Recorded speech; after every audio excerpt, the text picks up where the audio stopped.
Okay, dear students, today we'll take up the in taxation practices and corporate tax planning. In this particular topic, we're going to discuss about the meaning of tax planning, tax avoidance, and tax evasion and tax management, and also the objectives and importance of tax planning, and the concept of diversion of income and application of income.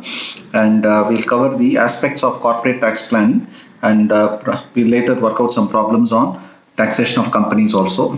So primarily you need to be familiar with various terms we use in tax management, which is referred to as tax planning. So when we talk about direct taxation in particular, we need to plan our taxes well in such a manner that our overall tax outflow is actually optimized. So we cannot always try to make a zero tax payment. That's not possible because we have procedures like minimum alternate tax, which we'll be covering it later, particularly for corporates and LLPs. So we need to carry out a proper tax planning and manage our taxes better. That is the value addition we do as professionals. So when we do tax planning and tax management effectively, we can optimize the tax outflow, but we should always try to ensure that there is no tax evasion as such. Tax evasion is an offense, and it's punishable under law, and hence we should avoid any sort of a tax evasion. But within the four walls of law, we can go for tax planning and tax management. Okay, so first of all, we need to understand certain terms which we commonly use, as I said, tax avoidance, tax planning, tax management, tax evasion, etc.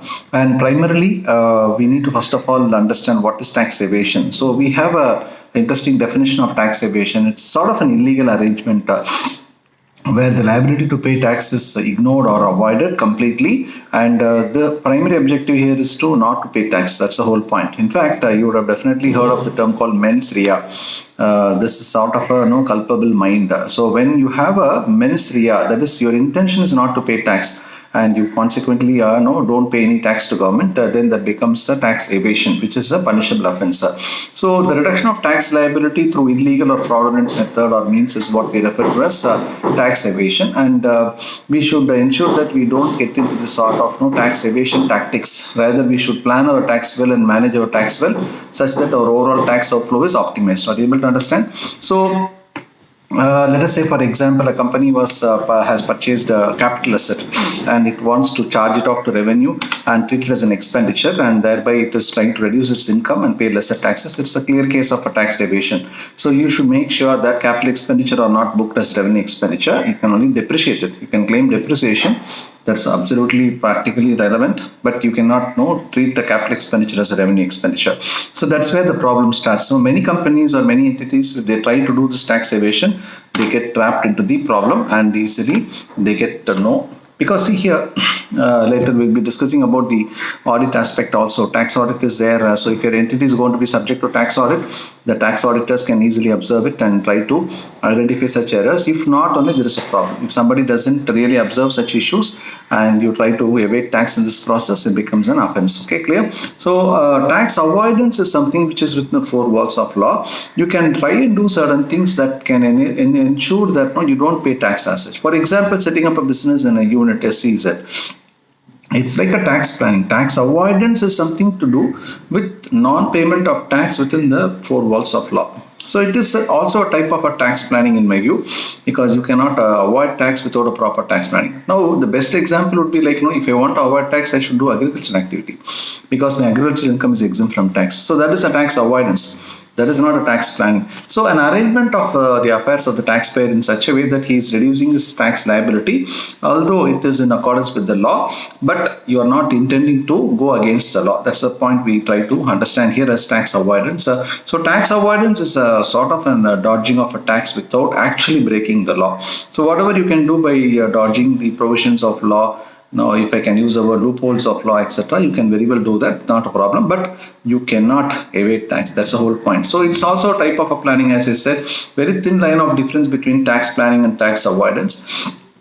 And as I said, setting up a unit where you don't need to pay tax, or setting up some specified businesses, etc. So very broadly speaking, it's a type of a tax planning only in my view. Okay.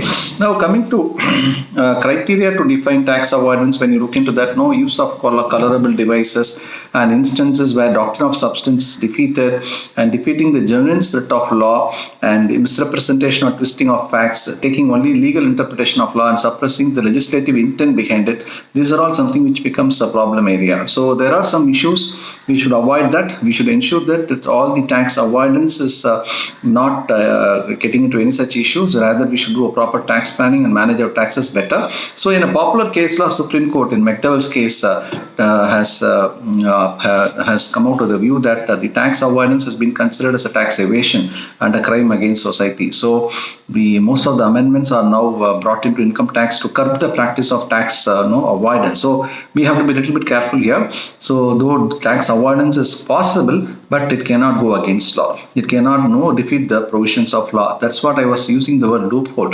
Whenever we talk about loophole, something which got missed out in the act, you try to use it and try to take advantage of it and avoid tax, then there is a problem. Okay, but within the four walls of law, whatever the law intended to do, if you do, it's okay. Then that automatically becomes a tax planning. Okay, so we need to be very clear about these terms: tax avoidance, tax planning, and tax management. So in the words of Justice Reddy of Supreme Court in McDowell case, the evil consequences of tax avoidance was highlighted as substantial loss of much needed public revenue, because when you avoid tax, the public revenue is lost. The intent of tax law is to collect revenue, but when you avoid tax, the tax revenue falls down, and that is going against the welfare of the society, and serious disturbance caused to the economy of the country by piling up mountains of black money, directly causing inflation. So tax avoidance can result in this also if it is improper, and larger hidden loss to the community by some of the best brains in the country being involved in perpetual war waged between tax authorities and the taxpayers, and that results in a problem, and sense of injustice and inequality arises because of tax avoidance. And ethics, that's the important point here. So when you try to avoid tax, if it is unethical,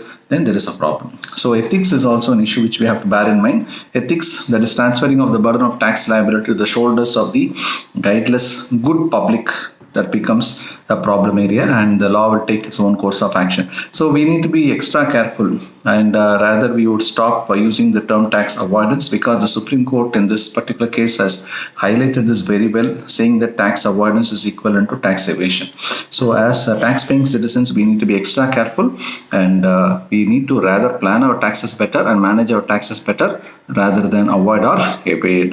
Okay, so in the eyes of law, evasion is wrong, but avoidance is something very close to evasion. So as long as the tax avoidance is close to tax planning, it's okay, because the law allows you to do so. That's a very interesting point. When you talk of interpretation of statute or interpretation of law, we always talk about the intent of law. So the intent of law is what you need to understand first. So if you go against the intent of law and try to do something against it, and that results in tax avoidance, then it results in a problem. Clear?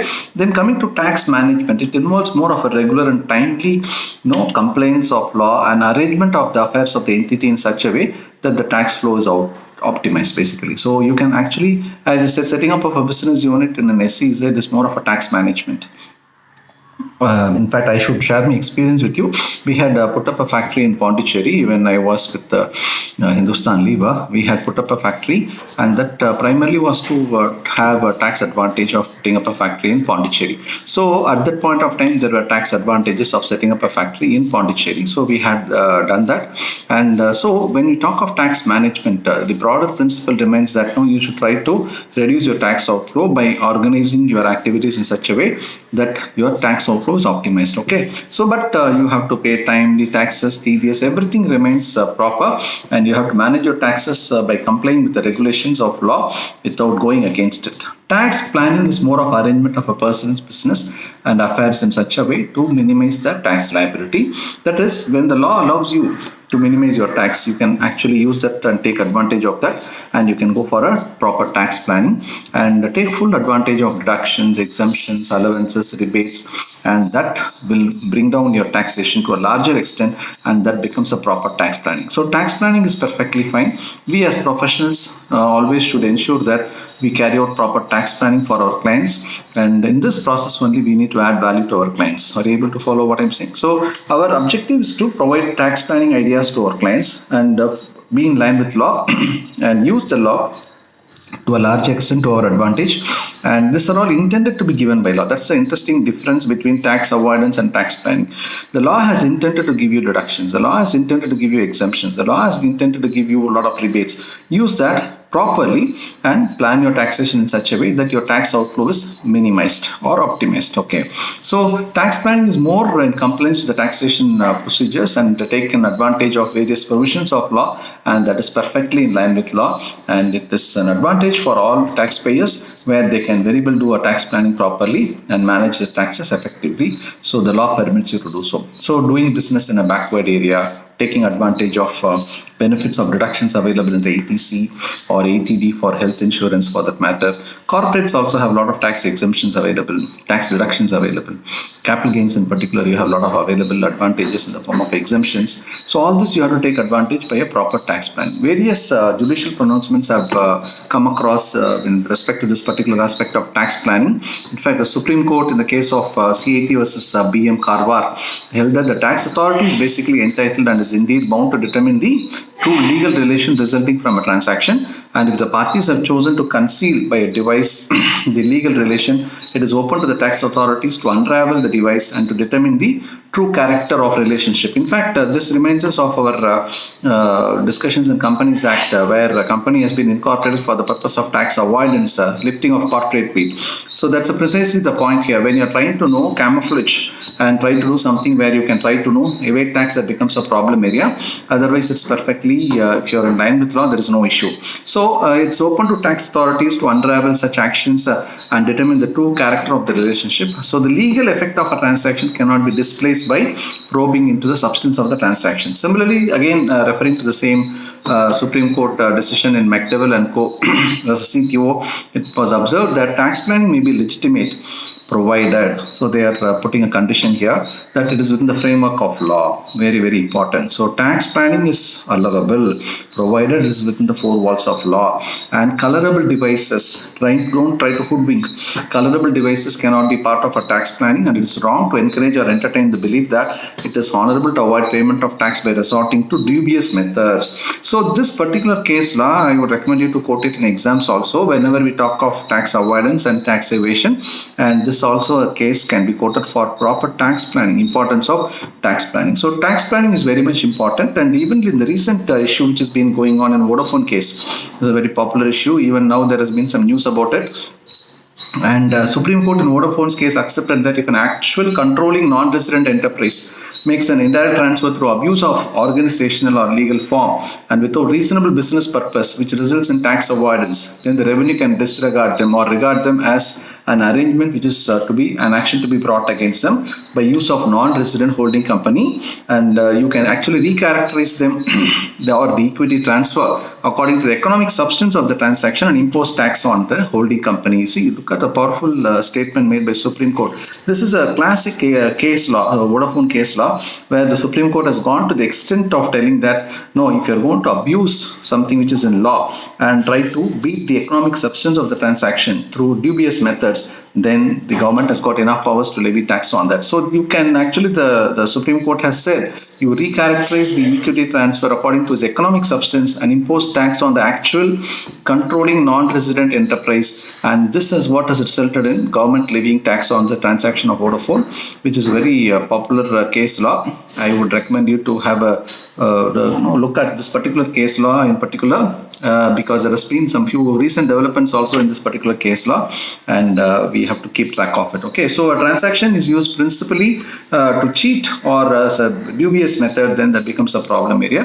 Otherwise, we are well within the law to do a tax planning. So the Supreme Court has come across in many situations defending the provisions of law, saying that nobody can do something which can divert the provisions of law or try to make a misuse of the law and try to evade or avoid taxes. But within the four walls of law, we are very much right to plan our taxes better so that we can reduce our tax outflow. So this is how we need to distinguish between tax planning, tax avoidance, and tax evasion. So typically when we talk of meaning, what is the meaning of tax planning, tax avoidance, and tax evasion, the legality of it, and we discuss about examples and all that, and whether it is acceptable or not also we discuss. So it's a very, very interesting aspect to understand properly, because as we saw, there is a thin line of difference between these three, and if we actually step it wrongly, we may end up in some legal consequences. So we should try and avoid that. Okay. So the tax planning objectives is primarily to reduce tax liability. So we are very much aware of the fact anybody's objective is to reduce the tax liability by proper means and minimization of litigation. So if you do a proper tax planning, you can avoid litigation. You can actually be within the rules and legal regulations, and you can very much do a proper. So it minimizes your litigation, and it results in a productive investment. As I gave the example about investing in a setup or like a factory in an area like Pondicherry at the time, where government allowed you some incentives. So you take advantage of that. So it results in a productive investment where you take a good tax advantage. Correct? That is another important aspect of proper tax planning. And it also finally results in healthy growth of economy, because everybody pays tax properly, and there is also an encouragement of investments, and so this is a win-win situation. Government is also happy, and as a taxpayer, the person is also happy, and it also brings in economic stability because of proper taxation. You all know, because major revenue to the government in fact goes through taxes. We are very much aware of that fact, and both direct taxes and indirect taxes are very much relevant from the government perspective for generation of revenue for their various activities to provide stability to the economy, and that is where tax planning is very much important. And importance of tax planning, coming to that, timing is crucial for claiming deductions, because you all know if you don't do within the cutoff dates, then you will not be eligible to claim deductions. In fact, you all know that set off and carry forward of losses are also at risk if you don't file your returns properly. That is why government insists on proper timely filing of returns. So time, everything is time bound. You need to do within that time to take advantage of deductions and exemptions, and tax planning exercise is more reliable. And incentives by government is to promote activities of public interest, as setting up of a unit in a backward area, or setting up of or encouraging exports. Adequate time for tax planning is always to be kept in mind, because you need to plan it ahead and do things accordingly, and it facilitates bearing burden of taxes during inflation. You have to plan it in such a way that you will be able to bear your taxes during inflation. And capital formation and attracts huge reduction, because whenever you're going to invest, you'll be given investment allowances, and they are allowable for huge reductions, and tax planning enables you to do that. Money saved is money earned, we all know that. So if you are able to save 100 rupees of tax, that's your money earned. That is eventually, see, we have to understand the broader tenets of law, and also the wealth maximization aspect of any entity for that matter. So the wealth maximization objective of an entity and profit maximization as an objective of an entity can be fulfilled by proper tax planning, because what we talk about is profit after taxes. So as long as you reduce your taxes, tax outflow through legitimate means, and you increase your income after tax, profit after tax, which is available for distribution to stakeholders, that is what is ultimately required. So proper tax planning becomes imminent in carrying out the activities of a business. Clear? So diversion of an income and application of income. See, basically, again, in a very popular case law, Supreme Court, CAT versus Sital Das, Tirth Das, basically they came to a conclusion that his authority for proposition that whereby the obligation income is diverted before it reaches the assessee, it is deductible from his income. As for all practical purpose, it is not income of his, because it is a diversion of income by overriding title, and this income is required to be applied to discharge an obligation after it reaches the assessee. So it is not deductible, and as it is called as an application of income. So there is a difference between diversion of income by an overriding title and application of income, as the former is deductible while the latter is not. So here again, to give you an example, diversion of an income and application of an income, as I said, if you're running a company and if you're going to spend money on medical insurance for your employees, it's an application of income. Perfectly fine. But diversion of income is a good example of clubbing provisions, where you try to divert the income of yours to your spouse or somebody, where you transfer your rent. The property is owned by you, the property is not transferred, but the rent is transferred to somebody. That is a clear case of diversion of income. So whereas there is an arrangement by which a company is taken out by another person from the existing team in consideration of a percentage of a future profit to the latter, in computing the business income, such percentage of profits which is being transferred is a diversion of an income, and hence we have to understand the difference between diversion of an income versus application of income. So application of income, as I said, to take an example, Mr. A is liable to pay tax of 2,000 per month, liable to pay something like that to his wife, what we call like whatever name you want to give, 2,000 per month to his wife as an alimony you may call probably, and Mr. A being an employee of Mr. C insists or instructs him to pay 2,000 per month out of his salary and disperse the remaining salary to him.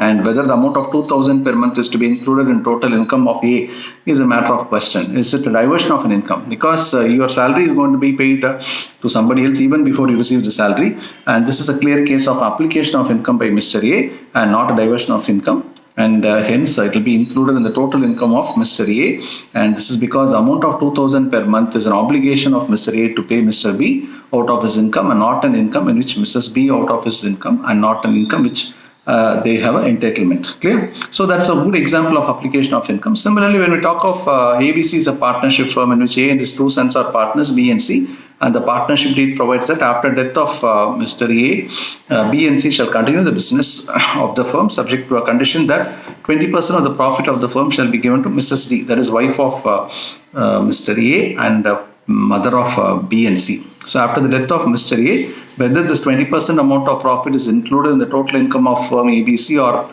not is a case of diversion of income, and is it taxable or not. So this is a case of a diversion of income if the amount of 20% basically given to wife as a share. So this is a case if diversion of income and the said 20% amount shall not be included in the total income and it is deductible from the total income. This is because the clause is very clear, which is mentioned in the partnership deed, which has given an overriding title to the 20% profit to Mrs. D, and such income is a precondition for the firm to continue the business. So naturally, it's quite within the legal framework to pay her because that's a condition in the agreement itself. So the 20% profit which goes to Mrs. D before it becomes income of the firm, and hence it's a case of diversion of income.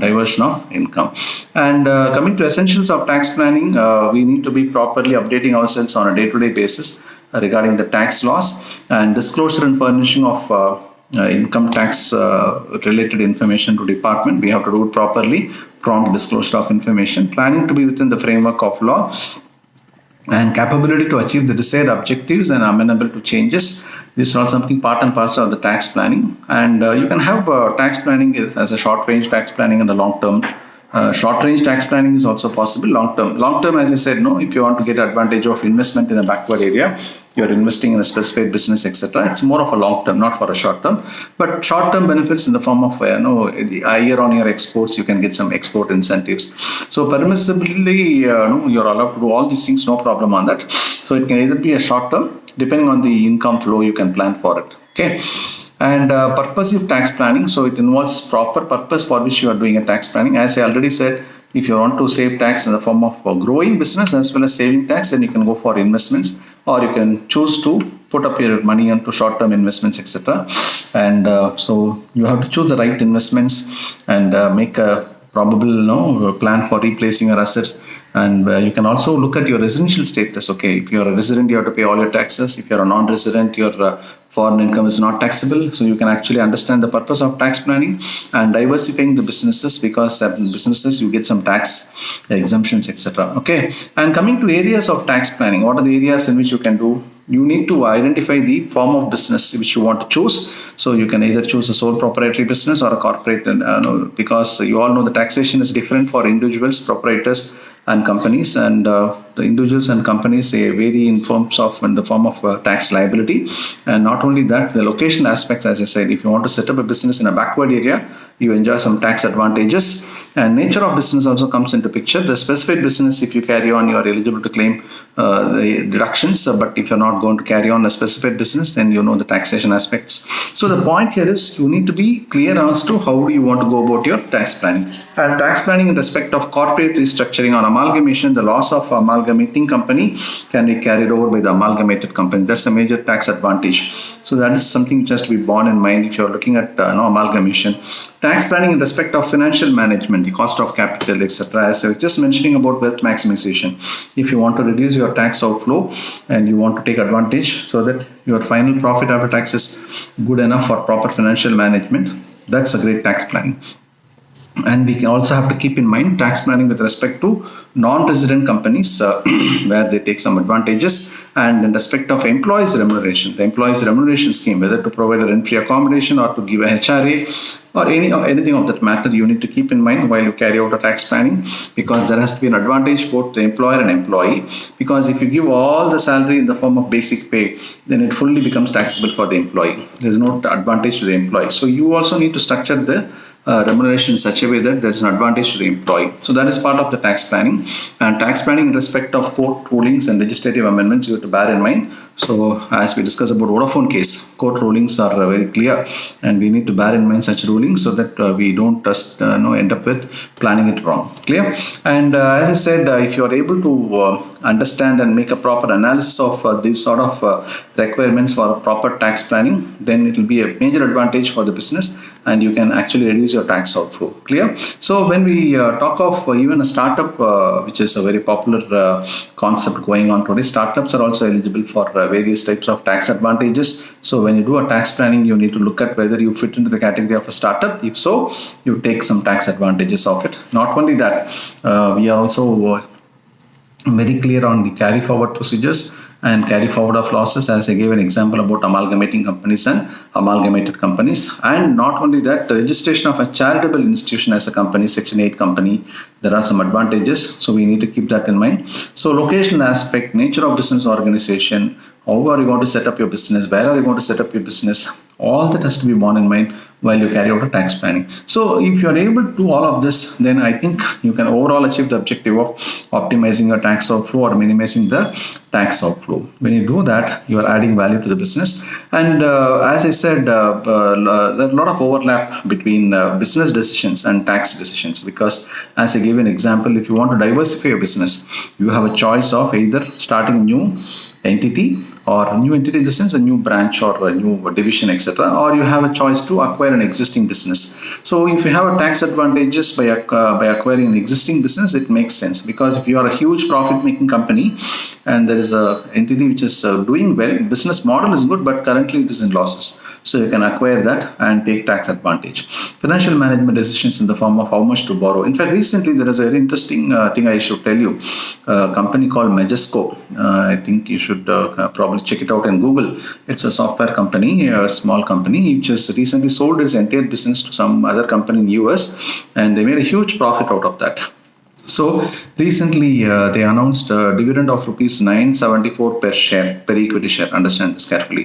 The dividend declared was rupees 974 per share, and the basic issue that came up in mind was three things. One is whether this 974 declared as a dividend is taxable in the hands of the recipient shareholder. So the company has to decide on whether to do a buyback. In fact, the same company did a buyback few months before, and so as a recipient also you need to be very clear how it is going to get taxed. So the company has to keep in mind all these aspects before doing a proper tax planning, because whatever profits it makes, it can give in the form of dividend, it can take a buyback option and all that. So this Majesco actually did both. Part of the shares were bought back, and after that the company, whatever they have a huge money which left out after the sale of this company, then they wanted to distribute it to shareholders in the form of a dividend, which is very high value terms, in value terms. Okay, 10 rupee face value, if I am right, of that company share, 974 rupees is a dividend, or 5 rupees face value, 974 rupees per share was declared. So now the question arises, everybody started doubting about whether it's taxable, and we have these issues called dividend stripping and all that. So we have to bear in mind the legal provisions and the tax laws, whether it is taxable or not for the recipient per se, the company's obligation to pay dividend distribution tax, if any. All of this have to be kept in mind. So it is its overall aspects have to be kept in mind, just not the company's perspective only. We have to keep in mind the requirements of the shareholders and the stakeholders. So tax planning is not just one-sided affair.